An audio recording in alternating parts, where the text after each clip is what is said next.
Curso de iluminação. Hoje nós vamos falar de lâmpada dicróica de LED. Qual que é a melhor marca? Quais são as diferenças entre elas?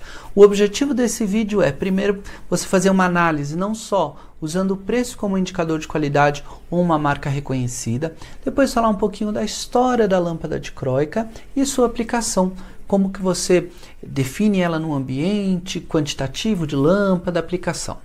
Primeira coisa, explicar um pouquinho aqui sobre... Esse vídeo a gente vai abordar mini dicróica e dicróica, tá? Aqui seria a mini dicróica, aqui seria a dicróica. A gente vai trabalhar com uma dicróica convencional, em torno de 5, 6 watts. A gente no mercado vai achar ela de 3 watts, de 4 watts e meio e de 6 watts. Lembrando que o LED tem uma diferença muito grande entre a potência e a eficiência, que é o lumens que ele produz. Então, o fluxo luminoso é uma grandeza. A potência, que é o que ele gasta, é outra. E a eficiência, que é o fluxo luminoso dividido pela potência, é um terceiro. Então, quanto menos ele consome e mais ele ilumina, melhor. Mas a gente toma isso aqui mais ou menos como parâmetro. Um de 6 watts, que vai dar 470 lumens, seria equivalente a uma lâmpada dicróica de 50 watts convencional halógena. Já que um de 4 watts e meio fica uma coisa meio estranha, que seria um de 35 watts. E aqui um de 3 watts vai dar 250 lumens, que seria uma dicróiquinha de 20 watts. Primeira coisa, bom, vamos fazer a comparação, que eu acho que é o principal foco aí, saber das marcas. Depois a gente vai falar um pouquinho sobre esse nome dicróica, se é correto ou não. As marcas que nós vamos comparar: Philips, Brilha e Stella, as principais marcas aí no mercado brasileiro. Qual é a comparação que eu vou fazer? Começando aqui com a Philips. Todas têm metro, todas eu mais que recomendo e mais que especifico. As diferenças são pequenas, a gente vai ver quais são. A Philips, eles indicam que ela dá 350 lumens, é uma lâmpada de 5 watts. Mostra aqui acho que está desligado, deixa eu ligar aqui, o nosso luxímetro.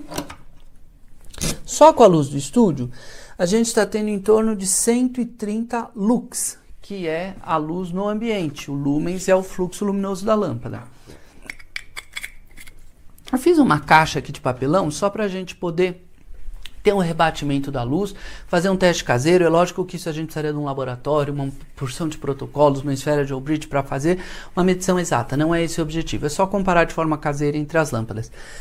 Philips deu 230 lux, né? Com a lâmpada da Philips, que dá 350 lumens, a gente chegou a esse fluxo luminoso.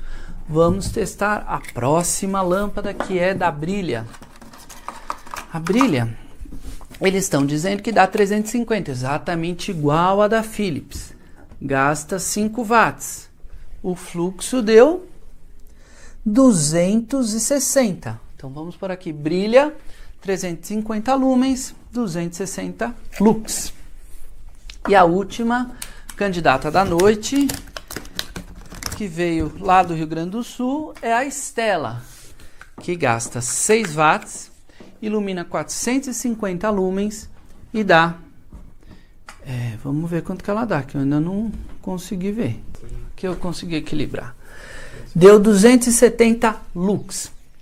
O que acontece? A gente dividindo o fluxo luminoso pela potência, a campeã nessa primeira fase da prova foi a Stella. Plim, ponto para Stella, 75 lumens por watt.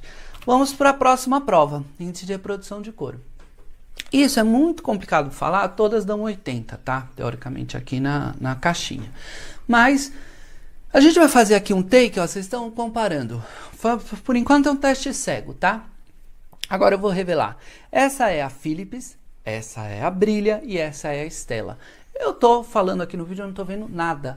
Isso vai ser feito na edição. Mas eu não quero ser imparcial e eu quero fazer uma coisa honesta. Então você aí avalia qual que você achou que essa tacinha vermelha ficou melhor. Lembrando que o vermelho é o ponto fraco do LED. LED bom, ele tem um espectro na faixa do vermelho, geralmente pequeno, de 6%, 10%. O Imetro pede que tenha pelo menos 1% do espectro aí de vermelho. E o LED caro quanto maior esse espectro no vermelho, mais caro fica o LED. Então aí a gente vai poder ter uma comparação, sendo que elas dizem que todas dão 80%, tá? Durabilidade, todas dão 25 mil horas. Então, como é empate, a gente não pontua nenhuma. Ângulo de abertura, Philips 36, Brilha 38, Stella 36. Isso é relativo, depende do efeito que você quer fazer, mas basicamente estão todas alinhadas no mesmo ângulo de abertura. Garantia, Stella e Brilha, 2 anos de garantia, produtos de excelência, e Philips, 5 anos de garantia. Ponto para Philips! Eu acho isso muito legal, um fornecedor, um fabricante que acredita no seu produto e garante durante 5 anos. Para um especificador, é uma coisa extremamente relevante. Agora é a parte boa, que é o preço. Stella, R$ 27,00. Brilha, R$ 29,90. Philips, R$ 16,90. Incrível o preço da Philips. A Philips ela é focada no mercado mais abrangente, mercado mais de giro. A Brilha e a Stella ela é focada no mercado de especificadores. Então tem produtos com uma grande variedade, com características técnicas muito específicas. Deixa eu mostrar aqui o catálogo da Stella, que beleza. Então a gente já mostrou esses 3 modelos básicos, né? A gente está comparando, no caso, essa aqui de 6 watts. Esses modelos aqui, a gente tem 4 opções de temperatura de cor. A 2700, que é o branco ultra quente, a 3000 K, que é o branco quente, depois 4000, 6500, a gente tem a opção dela dimerizável, e a gente tem, sem ser essa ideia de corpo plástico, uma lâmpada com corpo de alumínio, que é já essa linha aqui, Evo, que é uma linha profissional, que aí você tem o refletor de alumínio, um único LED dentro, CLB, que já é diferente desse mini SMD. É um produto com um índice de reprodução de cor de 90%, já trabalha com outro mercado, outra faixa de preço, outro público, mas é um produto profissional que a gente vai fazer análise aqui no canal também. Por isso não deixa de clicar aqui na lâmpadazinha para se inscrever no canal e receber notificação. Até a dicróica Smart, que você controla pelo celular, você pode mudar a temperatura de cor e uma porção de coisa. Então a grande campeã em preço nessa fase foi a Philips. Agora nós vamos falar em eficiência energética. Quem ganhou foi a Stella e a Philips ganhou em garantia e preço. Então, ponto para a Philips. Agora nós vamos falar um pouquinho sobre a lâmpada dicróica. Bom, se você está aí só querendo saber de marca, a gente já fez o vídeo. Agora eu preciso de um pouco mais de tempo em outra velocidade para a gente contar um pouquinho da história da dicróica, da aplicação da dicróica e, enfim, trazer algum serviço. Porque é o curso de iluminação, afinal de contas. Então, contar por que dicróica. O di significa 2. Porque ela tinha 2 partículas metálicas. A gente primeiro precisa voltar no tempo, entender o que é uma dicróica halógena, para entender as características dela, o comportamento dessa luz, para depois entender esse modelo de LED que segue o tamanho de uma lâmpada dicróica e as características dela, por que ela tem essas características e quais são elas. Então o refletor dicróica é porque ela tem um refletor dicróico. Isso é um termo que só se usa no Brasil. O nome dessa lâmpada, na nomenclatura internacional ANSI, é MR16, micro refletora 16 milímetros. Então, na verdade, ela é uma par com 16 oitavos de polegada. E na nomenclatura ANSI é CB51, que é 51 milímetros de diâmetro. E aqui no Brasil a gente usa dicróica e eu recomendo colocar na planta e especificar como dicróica, porque vem escrito dicróica na lâmpada. Você coloca dicróica na planta, o instalador vai ter muito mais facilidade para entender que produto que é que está se tratando. Então, apesar de ser um termo popular, eu acho que é um termo que funciona e a comunicação e a linguagem ela tem esse sentido de comunicar. E é um termo que comunica. Falar um pouquinho de nomenclatura do que é o refletor dicróico. Então, a lâmpada dicróica halógena, vamos pôr uma foto da lâmpada dicróica halógena aqui. Ela tinha esse refletor de espelho, todo brilhante. Esse refletor, ele tinha essas partículas metálicas, um pouquinho azul e um pouquinho vermelho, por isso que é dicróica, que são 2 tipos de partículas metálicas nesse refletor. E o que essas partículas fazem? elas conseguem absorver 1/3 da carga térmica produzida pela lâmpada. Lembrando que estamos falando de uma lâmpada halógena, que tinha uma alta carga de infravermelho. No facho luminoso dela se conduzia calor, e quando aquele produto recebia aquela luz, aquele produto esquentava, tá? Não estou falando do aquecimento da lâmpada. A lâmpada de LED também aquece. Isso é condução. Estou falando de radiação, que é o calor transmitido pela facho luminoso. No LED a gente não tem esse problema, então não tem sentido essa ideia de refletor dicróico, de infravermelho. O LED não emite infravermelho. O objetivo da lâmpada dicróica era não esquentar o produto. Ela conseguia pegar 1/3 da carga térmica e jogar no sentido inverso do facho, ou seja, para dentro do forro, e você precisa ter um forro com ventilação para isso. Então isso é a história, o porquê que existia essa lâmpada e porquê que tinha esse refletor. Outra questão é o seguinte: a lâmpada dicróica, ela tinha uma lâmpada cápsula dentro para você conseguir ter aquele ajuste do facho, e essa lâmpada cápsula ela era 12 volts para você ter um filamento miniaturizado e conseguir facho. E o pininho era um pininho fino, um pininho de agulha. Esse aqui é o GU 5,3.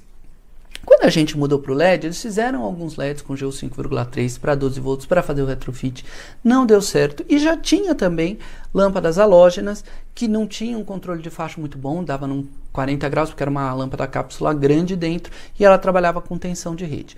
O LED, como já é uma outra tecnologia, o colimador está aqui dentro, onde faz o facho, foi padronizado o GU10. A diferença desse pino grosso para aquele pino fino é que esse pino grosso é para ligar direto em tensão de rede, ou 110 ou 220. Na maioria dos LEDs são bivolts, então você não precisa se preocupar com isso. No caso do pininho fino, é para 12 volts. E o que acontecia? Bem no começo, acho que em 2010, 2012, foi importado algumas lâmpadas, até durante alguns anos foi importado lâmpada GU 5,3, pino fino, 110 ou 220. Até então, se fabrica do jeito que quer, e não tinha norma, e você colocava aquilo, funcionava. Qual que era o perigo? Depois você vai fazer uma substituição, você pega uma lâmpada 12 volts e enfia direto numa rede 110 ou 220, isso pode até explodir. E aí foi padronizado pela portaria que você tem esse pino GU10, que é o mais largo, para a lâmpada tensão de rede, e o pino fino para a lâmpada baixa tensão. Se você tem um sistema de baixa tensão, uma luminária de baixa tensão, hoje é dificílimo você encontrar uma lâmpada para isso. E também não se tem LED para isso. Vamos falar um pouquinho de aplicação de lâmpada dicróica. Uma lâmpada que atende até um pé direito de 2,5 metros, é uma luz geral, não diria uma luz geral, é uma luz localizada, é um facho que não é tão preciso quanto o da AR, que você não tem aquele coisa tão marcada, ela tem umas bordas mais suaves. Ela se aplica muito bem à iluminação residencial, para fazer uma sala, fazer um quarto. Não indico ela assim para um banheiro sobre uma bancada, uma luz mais localizada, mas não como luz geral. Isso aqui é uma luz de destaque, a gente tem que apontar ela para algum lugar, e ela tem suavidade. Outra questão, acho que bem relevante da lâmpada dicróica é a dimensão dela. É uma lâmpada pequena, que tem apenas 5 centímetros de diâmetro, então você consegue uma interferência pequena no forro, pode trabalhar com uma luminária dupla, quádrupla.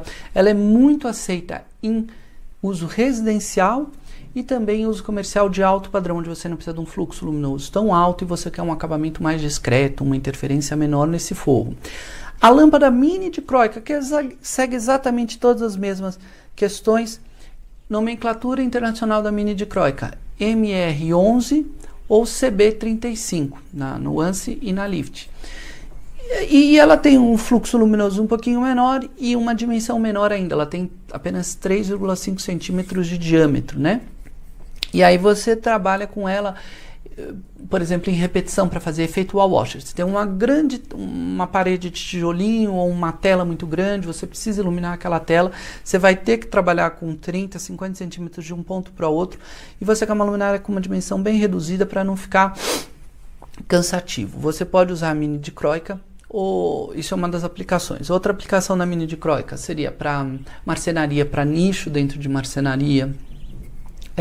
Enfim, você tem diversas aplicações para bancada de banheiro. Às vezes quer trabalhar com um pouco mais de pontinho, você pode usar a mini dicróica. Basicamente são essas aplicações. Lembrando que aqui é o curso de iluminação, www.ilunato.com.br/curso. Lá você vai encontrar também o curso de ambientes, iluminação de sala residencial, iluminação de banheiro residencial. E aí a gente vai se aprofundar, vai trazer referência, vai ser uma coisa mais específica. Essa aula é só sobre dicróica e mini dicróica de maneira geral, focando aí na lâmpada. Então, essa é a história da lâmpada, esses são os modelos de lâmpada. Espero poder ter ajudado, não confundido. Se tiver dúvida, deixa aqui embaixo. Se tiver falado, Beto, eu acho que essa marca, o vermelho ficou melhor. Deixa aqui embaixo também. Não se esquece, clica aqui na lâmpadazinha, clica no sininho para receber notificações, que toda terça-feira eu estou com o curso de iluminação. Muito obrigado e tchau, tchau.